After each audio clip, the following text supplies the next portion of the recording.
Hello guys, welcome back to my channel Priya Malakar vlogs. এই যে এত সুন্দর করে সেজে রয়েছি তার কারণটা হচ্ছে গিয়ে সরস্বতী পুজো।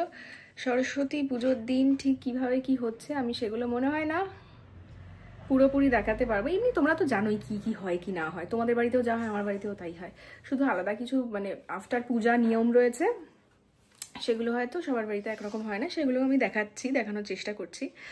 তো এইবারের পুজোতে একটা জিনিস একটু অন্যরকম হয়েছে, সেটা হচ্ছে মাতৃ প্রতিমা। সেটা একটু অন্যরকমভাবে আজকে এইবার নেওয়া হয়েছে। ঠাকুর কোথা দিয়ে নিয়েছি, কিভাবে কি হচ্ছে কি না হচ্ছে সব কিছু দেখাচ্ছি, তার জন্য কিন্তু পুরো ব্লগটা দেখতে হবে। তোমরা অনেকে জিজ্ঞেস করো, আমি এই ব্লগটা শুরু করার আগেই বলে দিচ্ছি যে দিদি তুমি সাজো না কেন? ভাই বিশ্বাস করো, একটা বাড়িতে পুজো, যখন পুজোতে তুমি শুধু সংসেজে বসে থাকো, অঞ্জলি দাও, তখনই তুমি একমাত্র সাজতে পারবে। যদি পুজোর কাজ তোমাকেও করতে হয়, সবকিছু সামলাতে হয়, বাড়ির একমাত্র মেয়ে হয়ে থাকো, তাহলে কিন্তু তুমি সাজার সময় পাবে না। তবুও আমি একটু লিপস্টিক লাগিয়েছি, কাজল লাগিয়েছি, আর আমার আইব্রো কার্লারটায় তো ওই ডাস্টগুলো লেগেই থাকে, ওটা দিয়ে আঁচড়ে নিয়েছি, তাই একটা লাইন হয়ে গেছে, আর বাস টিপ পড়েছি, আর কিচ্ছু না। এইবার আমি প্রচুর বেশি করে না হলুদ মেখেছি। তো চলো ব্লগটা দেখা যাক। গাইজ, আমি শুরু করছি ঠাকুর আনার থেকে ব্লগটা। তো দেখতেই পাচ্ছ আমি আমার কোর্টের কস্টিউমে রয়েছি। এবার কোর্ট থেকে ফেরার পথে আমি ঠাকুর আনতে যাচ্ছি। কোথায় যাচ্ছি? আমি এই জায়গাটায় আমি কোনোদিন যাইনি। আমি বরাবর পাড়ার যেই বাজারে ঠাকুর নিয়ে বসে ওখানেই কিনেছি, কিন্তু আমি এখানেই প্রথমবার যাচ্ছি। আশা করি সবাই বুঝতে পারছো। তো চলো আমি দেখাই আমি কোথা থেকে ঠাকুর আনতে যাচ্ছি আর সেখানে গিয়ে কি কি হচ্ছে। আমি খুব এক্সাইটেড এইবার, আমি জানি না কেন। তো চলো, আমি আর বাবা কুমোরটুলি চলে এসেছি সরস্বতী ঠাকুর নিতে। ফার্স্ট টাইম এসেছি আমরা, বাট এটা কাউকে বুঝতে দেবো না আমরা। অনেক অপশন রয়েছে কিন্তু অনেক হাই প্রাইস।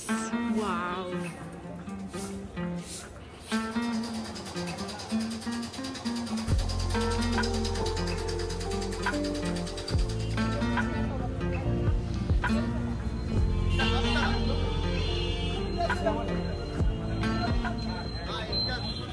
এবার আমাদের বাজেট ক্রস করে গেল, কিন্তু ওই আর কি শখ সেটা পূরণ হলো। তো বাবা তোমার কেমন লাগছে? আমি জানি না, এগুলো কেনার পর না বাবাকে জিজ্ঞেস করতে আমার বড্ড মজা লাগে যে বাবা তোমার কেমন লাগছে। ভালোই লাগছে, মা যাচ্ছে ঘরে। হ্যাঁ, সেবার যেরকম কাজ হবে সেরকম তো কারিগরদের প্রাইস হবেই, তো তাদের মূল্য তো দিতেই হবে। হ্যাঁ, তাদের মূল্য তো দিতেই হবে, তাই আমাদের ঠাকুর নিয়ে এরকম কিছু আর কি ইয়ে নেই। কি হয়েছে একটু রিভিউ দাও। খুব সুন্দর ঠাকুরটা, অসাধারণ ঠাকুর। আমি এখন দেখাতে পারছি না, মুখটা বেঁধে দিয়েছে, তাই হ্যাঁ আমরা একেবারে পুজোর দিন আমরা দেখিয়ে দেবো। চল এবার বাড়ি যাই।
सर्वदायि नमो नमः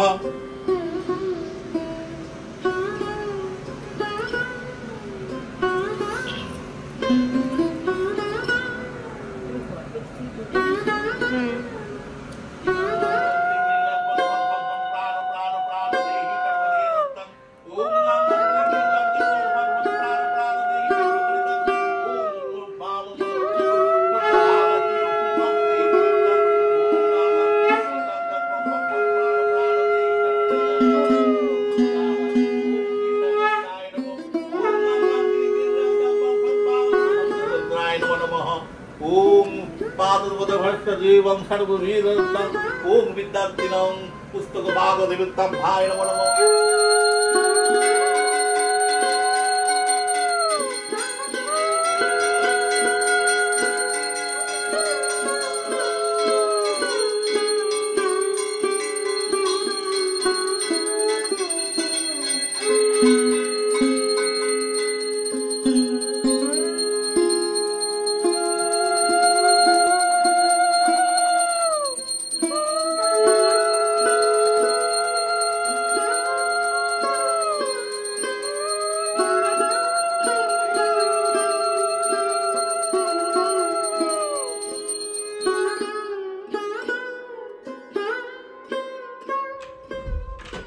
তো চলো আমাদের পুজো কমপ্লিট। এখন আমরা চরণামৃত খাবো, খেয়ে তারপর চা খাবো। তোমরা জানোই আমরা কতটা চাকে ভালোবাসি, চা ছাড়া আমরা জাস্ট থাকতেই পারি না। গরমকালে চা, শীতকালে চা, প্রচণ্ড জল জমে গেছে বৃষ্টিতে, তাতেও চা, চাই চা, জীবনে চা ছাড়া কিচ্ছু নেই। আচ্ছা, মা এখানে চরণামৃত দিচ্ছে সবাইকে।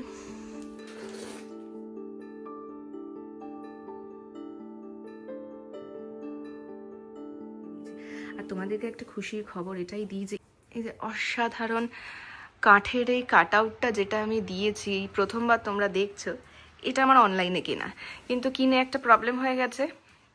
আচ্ছা, এটা কেমন হয়েছে আগে বলবে, তারপর আমি লিঙ্কটা তোমাদের দিয়ে দেবো, কমেন্ট করতে হবে তার জন্য। তো প্রবলেম এটাই হয়ে গেছে যে আমি যখন খুললাম, এটা খুলে সেট ফেট করার পর আমি দেখলাম যে ওর কাঠের মধ্যে না একটা ক্র্যাক রয়েছে। এবার ততক্ষণ আমি ওর প্যাকেটটা ফেলে দিয়েছিলাম, তো রিটার্ন করার অপশানটা জাস্ট বন্ধ হয়ে গেছে। আর এগুলো পুরো কাঁচা কাঠ, আমার কাছে যথেষ্ট এক্সপেন্সিভ লাগলো। তো কী করবো, আমার পুজোতে শখ হয়েছে যখন আমি করে নিয়েছি। তো ওর মধ্যে আমি ফাটা জায়গাটায় সেলোটেপ পেঁচিয়ে দিয়েছি, তো এই দিয়েই করে নেবো। বাকি এবার ভাবছি যে এটাকে কাঠের দোকানে নিয়ে গিয়ে না ওরা কি একটা অয়েল বা পলিশ কি একটা করে, সেগুলো দিয়ে ব্যাপারটা ঠিক করে নেবো, নাইলে না হবে না। এগুলো স্ক্রু দিয়ে ফিট করতে হয়। আমি তোমাদেরকে লিঙ্ক দিয়ে দিলেই তোমরা বুঝতে পারবে যে ব্যাপারটা কিভাবে কি, ডেসক্রিপশন ওখানেই রয়েছে, তোমরা দেখে নিও। তো লিঙ্ক লাগলে অবশ্যই বলো। আর পুরো ব্যাপারটা, পুজোটা, ঠাকুর সাজানো সব কিছু তোমাদের কেমন লেগেছে অবশ্যই কমেন্ট বক্সে জানিও। এরপর আমাদের একটা রিচুয়াল আছে যেটা আমাদেরকে করতে হবে। তো আমার আগের ভিডিওতে মনে হয় দেখেছো, তো চলো এইবারও তোমাদেরকে দেখাই সেই রিচুয়ালটা।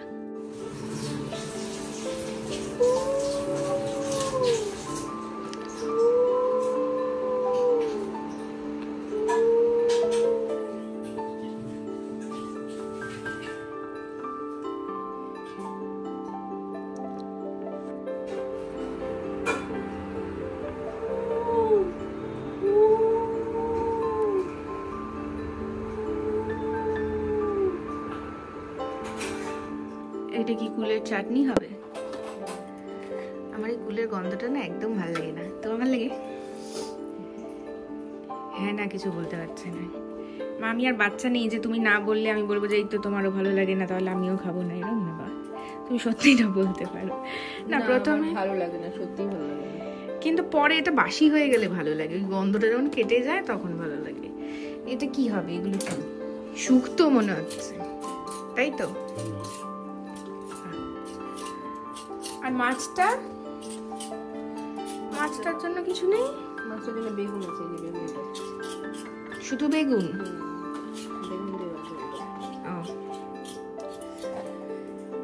আজকে যে আমার কি ভালো লাগছে, দুজন মিলে রান্না করছে, মাঝখানে আমি শুধু ভিডিও বানিয়ে যাচ্ছি, এর থেকে আনন্দের আর কি হতে পারে?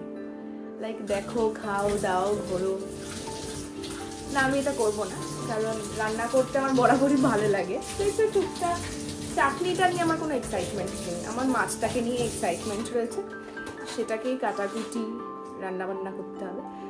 তো চলো আমিও রান্না করি, তোমাদেরকেও একটু একটু দেখাই কীভাবে এইটা রান্না হয়, যদিও তোমরা জানো, তবু আমি আমার দিক থেকে দেখাবোই। এখানে আমাদের চাটনি হচ্ছে, চাটনিতে কোনো তেল ফেল কিছু নেই, শুধু নুন আর চিনি রয়েছে, হলুদও দেওয়া হয় না, জাস্ট জল রয়েছে।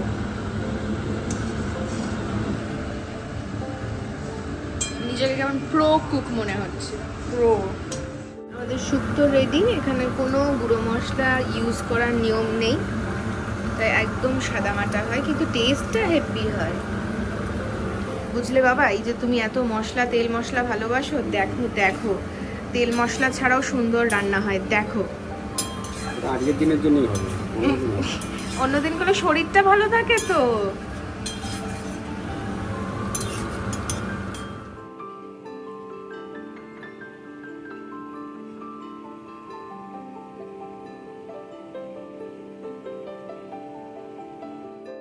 আমাদের মাছ রেডি, জাস্ট সিম্পল ঝোল। এতে অনেকে ইয়ে দেয়, কি বলে, হলুদ বাটা দেয়, যেহেতু গুঁড়ো মশলা দেওয়ার নিয়ম নেই। জিরেও বাটা দেওয়া যেতে পারে, কিন্তু গুঁড়ো মশলা যেন না পড়ে, বাটাবুটি চলে।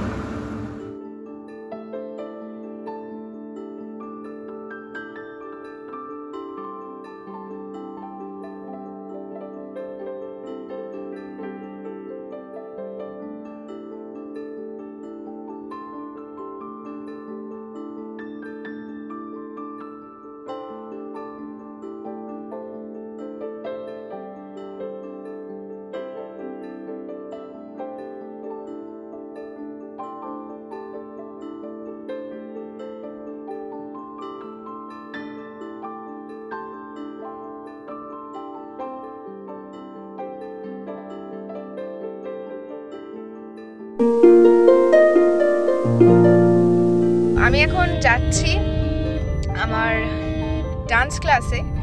তো প্রত্যেক বছরই ইনভাইট করে, আমার যাওয়ার হয় না। তো যেহেতু ছোটবেলার থেকেই আর কি একদম এই ডান্স ক্লাসেই আমার এক বড় হওয়া, তো না যাওয়াটা না মানে কেমন একটা লাগে, মানে একটা টান আছে। তো আজকে ফাইনালি যেতে পারছি, আমি ভালো লাগছে আমার, আমি প্রচণ্ড এক্সাইটেড। আর প্রচুর পুরনো লোকজনদের সাথে দেখা হবে, সেটাও একটা অন্যতম কারণ আমার এক্সাইটমেন্টের। তো ওখানে না অনেক বড় সরস্বতী মানে প্রতিমাটা আর কি, অনেকটা বড় হয় বাবা। কত কত মাপটা জানো তুমি? হাঁসটাই মানে আমার হাঁসটাই 7 ফুট। তো এবার তো এবার প্রতিমাটার কত হবে? হাঁস 7 ফুট, তুমি শিওর? তো এবার প্রতিমার হাইট আমি ঠিক জানি না, তো তোমাদেরকে আমি দেখালে তোমরা বুঝতে পারবে, আন্দাজ করতে পারবে যাদের হাইট নিয়ে একটু চর্চা আছে। তো চলো তোমাদের দেখাই।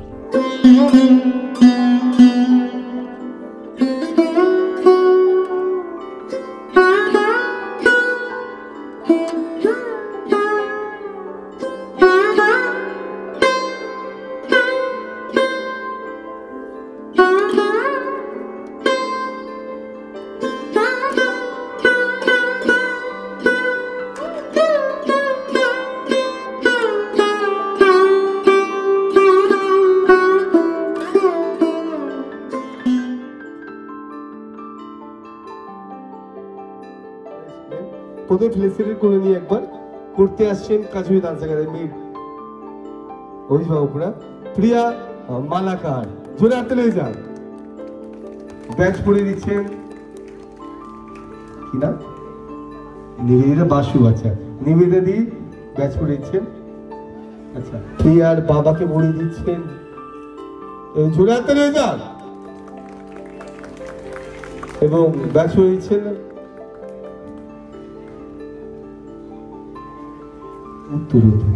এসে গেছি বাড়ি ঢুকে ফ্রেশও হয়ে গেছি, দেখতেই পাচ্ছ মেকআপ ফেকআপ তুলে নিয়েছি। ও এটা হচ্ছে মেহেন্দির কোণ, মানে আমি খালি অবাক হয়ে যাচ্ছি গাইজ, এটা 10 টাকার দাম আর এটা ঠিক কতটা সরু হয়ে গেছে জাস্ট দেখো। মানে আমার সময় অন্তত এটা অনেকটা মোটা একটা কোণ ছিল, এটা আর কমতে কমতে কতটা কমবে আমি ভগবান জানি, মানে এইটুকু হয়ে যাবে এরপর মনে হচ্ছে।